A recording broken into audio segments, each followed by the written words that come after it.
नमस्कार, स्वागत है आपका हमारे YouTube चैनल लक्ष्य शूटर्स में। मैं एडुकेटर लक्ष्य यज्ञ आप सभी का अपने YouTube परिवार लक्ष्य शूटर्स में स्वागत करता हूं।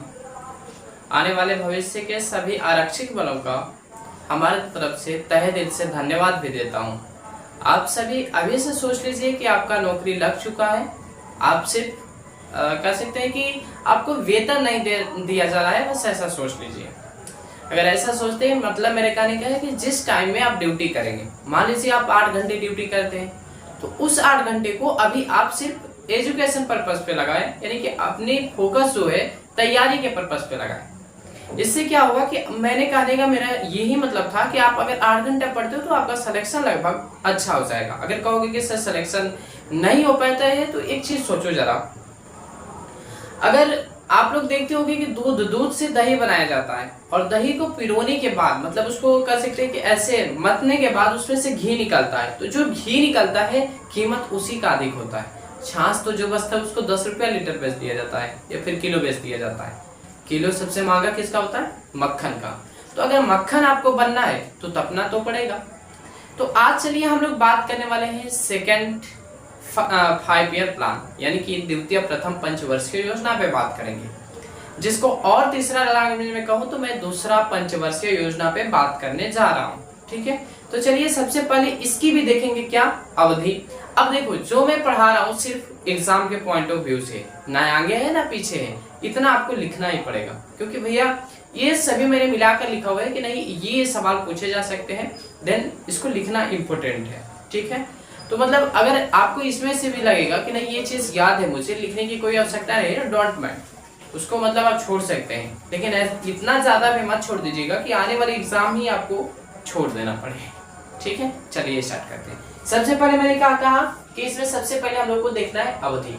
इसमें जो अवधि आपकी चली थी 1956 से लेकर 61 तक। अब मैंने आपको ध्यान होगा तो बताया था पहला कितना था, 1951 से लेकर 56 तक। तो जहां से समाप्त होगा वहीं से शुरू होगा, तो 1956 से लेकर 1961 तक मिला लेना 5 साल हो जाएगा। ठीक है, क्योंकि 5 ईयर प्लान ही चल रहा है। ठीक है, इस मॉडल का नाम क्या था भाई? जो पंचवर्षीय योजना चल रही है उसमें मॉडल तो होगा, मॉडल का नाम तो होगा, तो इसका जो नाम था नेहरू महलानोबिस मॉडल नाम था। अब एक चीज याद रखना, ये जो महलानोबिस है इनके जन्म जो था 29 जून को हुआ था, जिनके जन्म दिवस के रूप में मतलब यादगार में स्टैटिस्टिक्स दिवस या फिर कह सकते हैं सांख्यिकी दिवस आज के हमारे गवर्नमेंट मनाती है। ठीक है, या फिर मनाते आ रही है।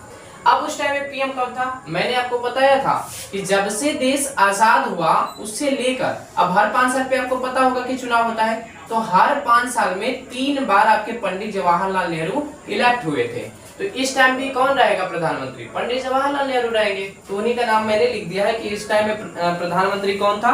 पंडित जवाहरलाल नेहरू थे। अब एक प्रश्न आता है कि ये जो थे इनका उद्देश्य क्या था? द्वितीय पंचवर्षीय योजना का उद्देश्य क्या था? एम क्या था? तो इसमें एम जो बनाया गया था औद्योगिकरण पे बनाया गया था। भाई पहले तो कृषि पे बात हो गया था, तो सिर्फ हम खाते रहे तो देश तो विकास नहीं ना कर सकता है। भाई कमाना भी चाहिए, पैसा भी आना चाहिए, चाहे आपका विकास हो या फिर मेरा विकास हो। तो उसके लिए क्या किया गया? औद्योगिकरण पे ध्यान दिया गया। औद्योगिकरण का मतलब क्या है? आप लोग जब क्लास 10 में पढ़े होंगे तो एलपीजी से एक पढ़ते हैं, लिबरलाइजेशन, प्राइवेटाइजेशन और ग्लोबलाइजेशन। उसका कारण क्या था? देश में उस चीज को अपनाने के कारण क्यों थी? भाई देश को विकास भी करना है, सिर्फ खाने से मतलब रखना है नहीं, विकास भी होना चाहिए, मतलब हमारे यहाँ डेवलप भी होना चाहिए, विकसित कर सकते हैं कि हमारी जो भी पर्सनालिटी है उस पर्सनालिटी से फिर एबव जाना चाहिए। जैसे मान लीजिए आपके घर में कोई किसान है, तो किसान से कुछ ना कुछ ऊपर उठना, जैसे आप तैयारी करते हो, क्यों तैयारी कर रहे हो? ऊपर ही जाने के लिए कि नीचे जाने के लिए? ऑब्वियसली ऊपर जाने के लिए। तो वही चीज मैंने कहा कि मतलब ऊपर जाना है, तो औद्योगिकरण हुआ। और औद्योगिकरण की जब स्थिति अपनाई गई तो ये भी कहा गया कि तीव्र सार्वजनिक विकास हो। डोंट मतलब ऐसा ना खाली मेरा विकास हो, सार्वजनिक विकास हो। मतलब सार्वजनिक विकास का मतलब हर व्यक्ति विकसित के तौर पे जाए, इना कि सिर्फ हमें विकसित हो गए आप लोग उसी तरह बच गए या फिर छोड़ दिया गया ना। अब देखो इसके तहत में हम लोगों ने कुछ मतलब कह सकते हो कंपनियां स्टेबलाइज की। अब ये कंपनियां किसकी किसकी सहायता से स्टेबलाइज हुई ये भी जान लेना। सबसे पहला स्टेबलाइज जो किया गया था Rourkela steel and iron plant किया गया था, जो उड़ीसा में किया गया था, जिसमें उसको स्टेबलाइज करने के लिए हमारे पास तो पैसा नहीं था, तो फिर स्टेबलाइज करने वाला कौन आया, तो आपके जो रूस थे, सॉरी जर्मनी जो देश है उसने हमारी मदद की। याद रखना है राउरकेला कंपनी को स्टेबलाइज होने के लिए किसने हमारी मदद की थी, जर्मनी कंपनी ने। सेकेंड आता है भिलाई लौह एवं इस्पात उद्योग, ये छत्तीसगढ़ में इसके मतलब कह सकते हैं कि कंपनी लगाई गई। इसको लगाने में कौन मदद किया था, तो हमारे पड़ोस मतलब कह सकते हैं कि सबसे करीबी मित्र रूस, उसी का नाम पहले था यूएसएसआर। यूएसएसआर का मतलब क्या होता है, सोवियत संघ रूस, ठीक है। नेक्स्ट दुर्गापुर लौह एवं इस्पात उद्योग, अब इस ये कहाँ पे है, पश्चिम बंगाल में। इसको लगाने में कौन मदद किया था, यूके। यूके को ही हम लोग कहते हैं ब्रिटेन, ठीक है।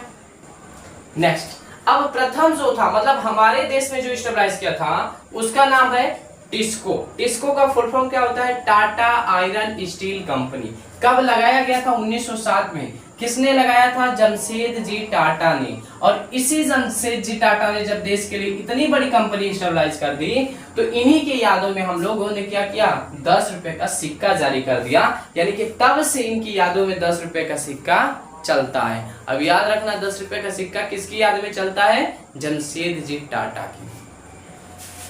भारत सरकार ने उस टाइम में घरेलू उद्योग की रक्षा के लिए आयात पर क्या लगा दिया, कर लगा दिया कि भाई तुम ले जाते हो ठीक है, देश का विकास करने के लिए थोड़ा सा मतलब इम्प्रूवमेंट लाना है, तो इम्प्रूवमेंट लाने के लिए पैसा चाहिए और इस पैसा हमारे देश में है ही नहीं है, तो उन्होंने क्या लगा दिया, कर लगा दिया, जिससे हमें पैसा मिलने लगा, टैक्स मिलने लगा और टैक्स से हम लोगों ने अपने देश को थोड़ा सा संतुलित किया।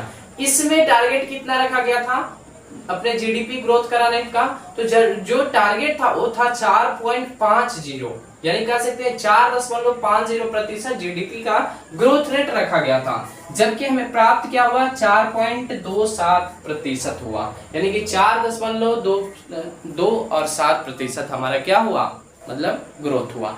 अब एक चीज आपसे फिर इस वाले में पूछूं कि बाबू बताओ कि ये सक्सेस रहा या फिर अनसक्सेसफुल हो गया, तो क्या बताओगे भाई। मैंने कहा कितना रेट रखा गया था, टारगेट इतना रखा गया था, प्राप्त कितना हुआ, इतना ही हुआ, तो घाटा लग गया ना, तो घाटा लगा तो यानी ये पंचवर्षीय योजना क्या होगी, अनसक्सेसफुल हो गई, यानी इसी को हम लोग हिंदी में कह सकते हैं ये क्या हो गया, असफल हो गया। मैंने आपको अगली बार जब प्रथम पंचवर्षीय योजना पढ़ाया था तभी बोल दिया था कि आपकी जो दूसरी पंचवर्षीय योजना आएगी उसमें हम लोगों को घाटा लग गया, उसमें हम लोग कुछ कर नहीं पाए। तो आशा करता हूं कि ये आपको अच्छे से समझ में आ गया होगा। तो मिलेंगे एक नेक्स्ट वीडियोस में और नए टॉपिक के साथ, और नए टॉपिक में रहेगा आपका तृतीय पंचवर्षीय योजना यानी थर्ड 5 ईयर प्लान। और ये थर्ड 5 ईयर प्लान मतलब कह सकते हैं कि ये जो हमारे 5 ईयर प्लान है कब तक चलेंगे, तो आपको लगभग 14 वीडियो में मैं दूंगा, ठीक है। आई होप, मुझे आशा करता हूं कि आप लोग को यहाँ तक अच्छे से समझ में आ गया है। तो अगर आपको समझ में आ गया है तो हमारे चैनल को सब्सक्राइब कर लेना, वीडियोस को लाइक कर देना और 2-4 लोगों को शेयर जरूर कर देना। मिलेंगे एक नेक्स्ट वीडियोस में अच्छे टॉपिक के साथ, तब तक के लिए जय हिंद, जय भारत, जय बिहार।